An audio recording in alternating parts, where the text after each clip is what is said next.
Hello, everyone. Welcome to the Rochford Files with your host Andrew Rochford, live on YouTube and Twitch. As we're about to get into uh, the recent post sports sideline reporting developments for Michele Tafoya, who was most recently at NBC Sports. And before that, she used to be a sideline reporter with ESPN, where she also was on some NBA games as well. So, but last night she appeared on Tucker Carlson and she finally got into what she plans to do now that she is leaving sports. And I'm about to get into the clip from that.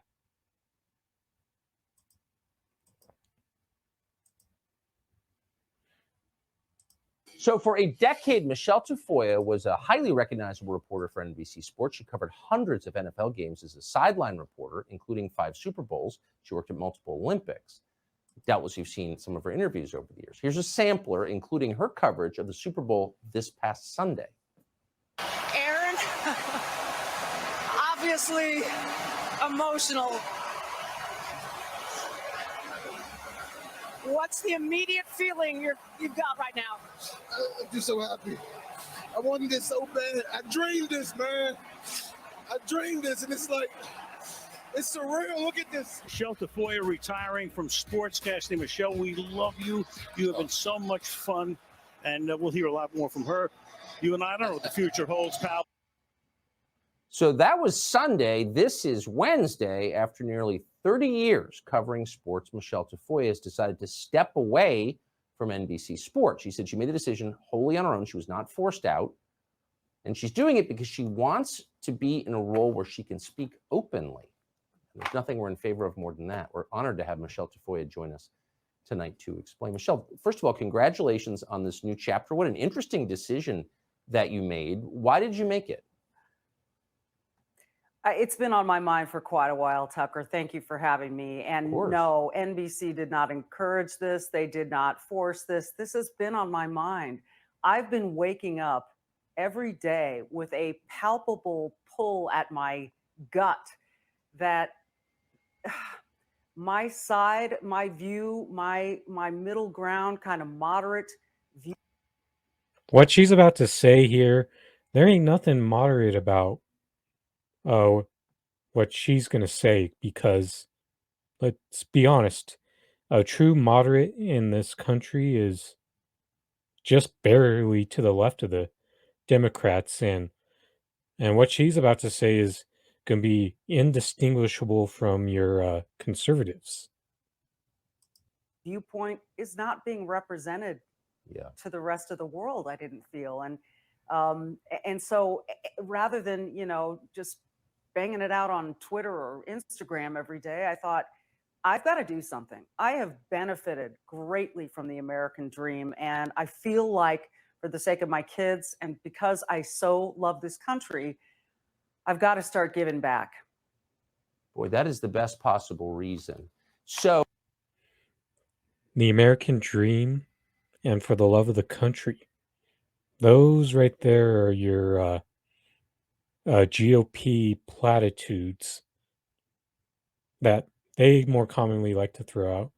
Although Democrats, they'll use them as well, but they tend to use the different type of platitudes to try to appeal more to multiple identities. So people who watch sports, of course, know you and have for many years.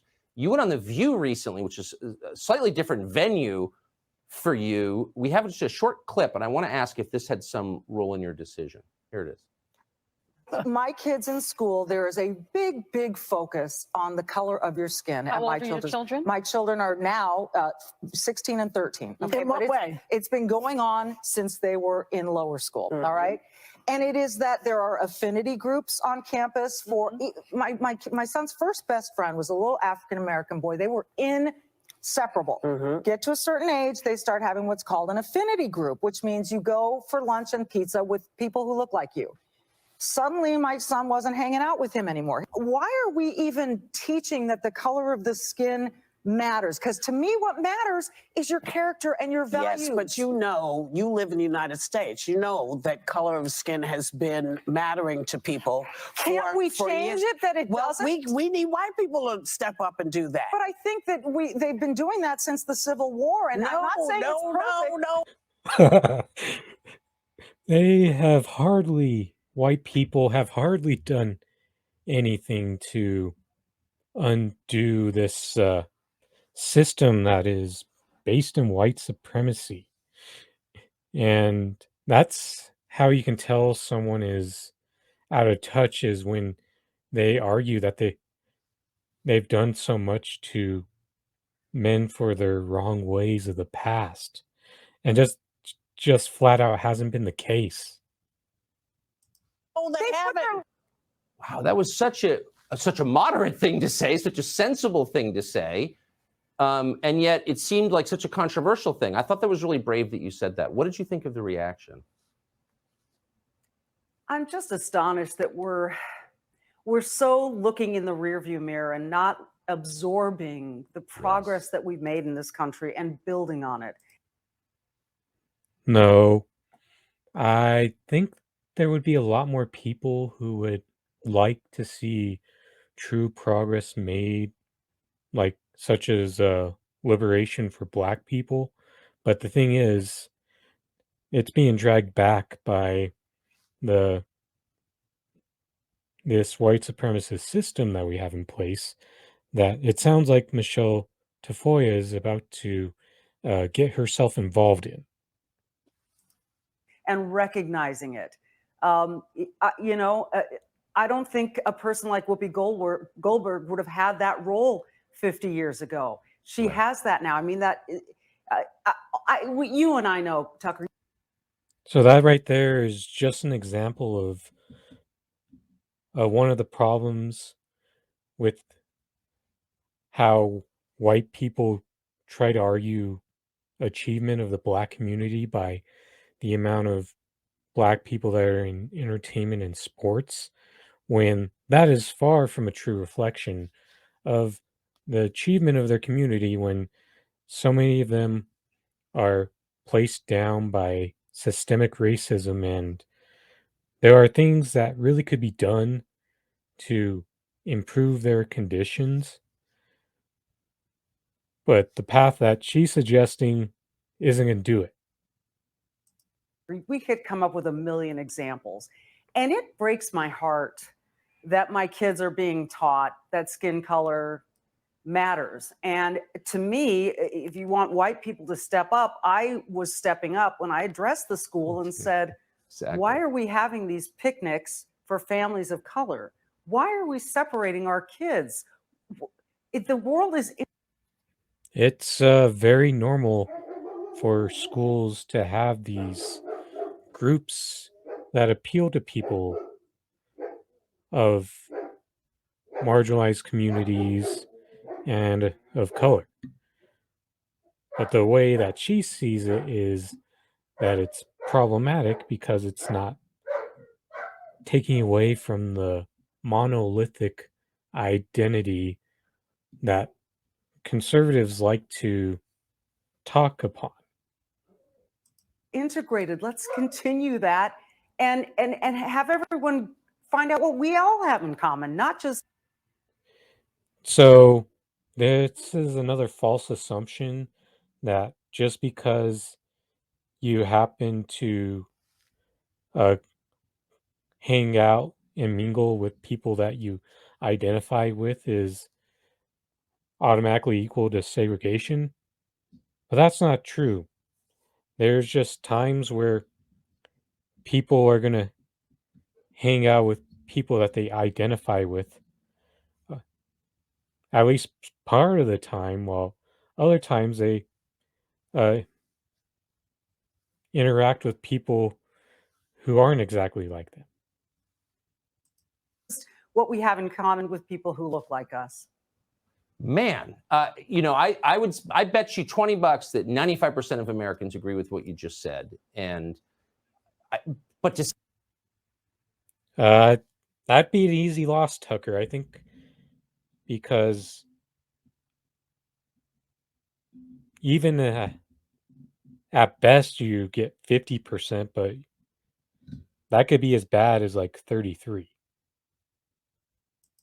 say that when you work at NBC Sports or any big media company really takes, I mean, you must have known that you would be attacked for defending the American idea.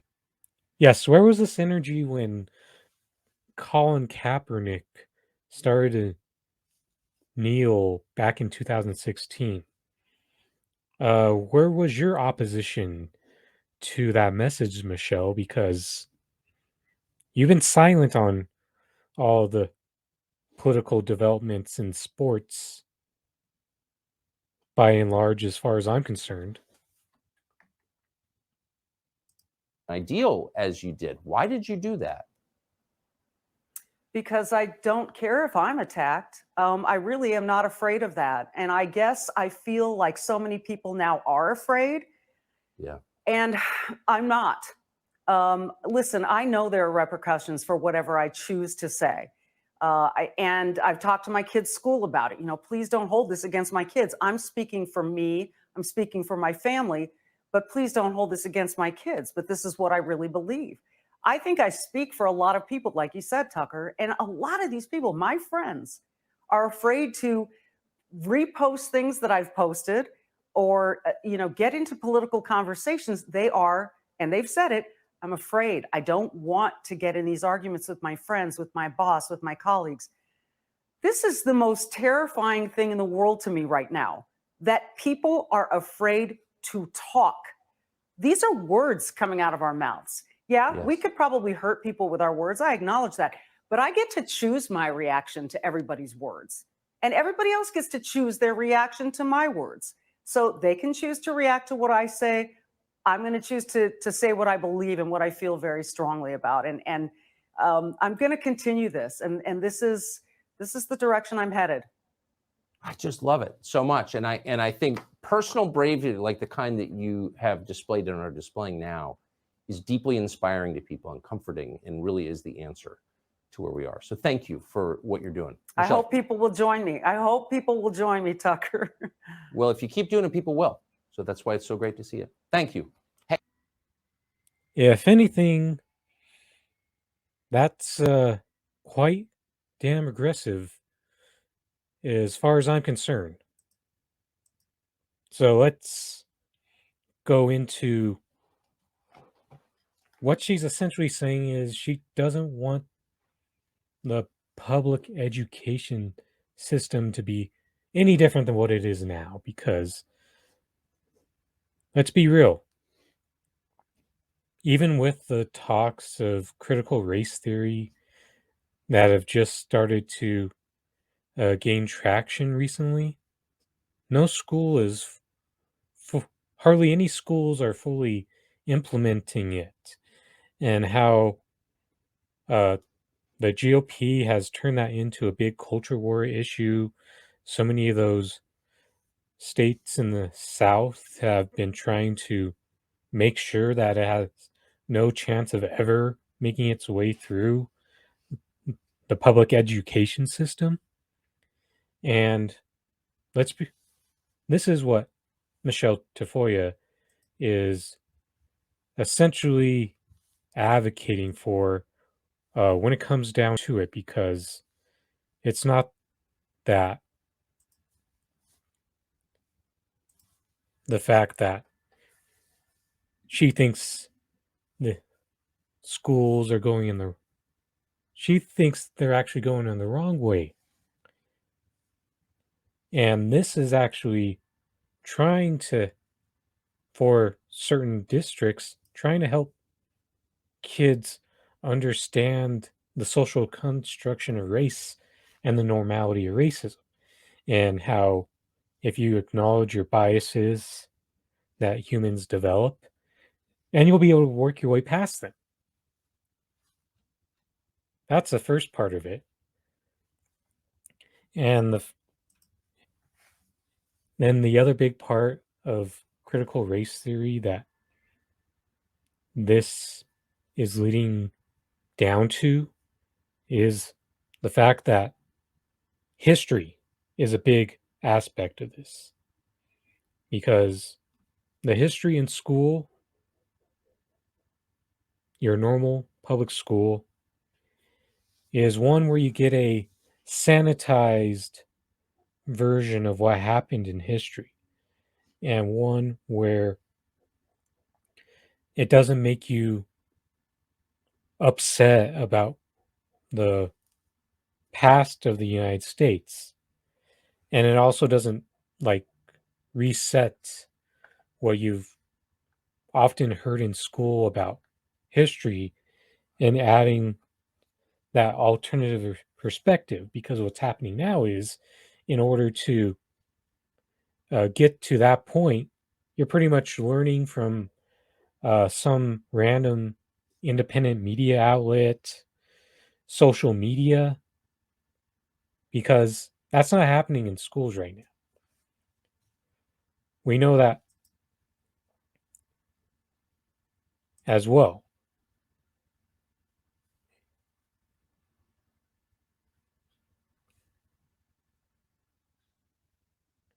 And there's more to it that is getting left out.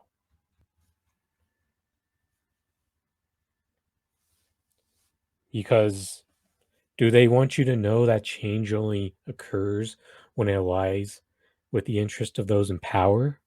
Because right now you're still getting fed the whole vote your way to change.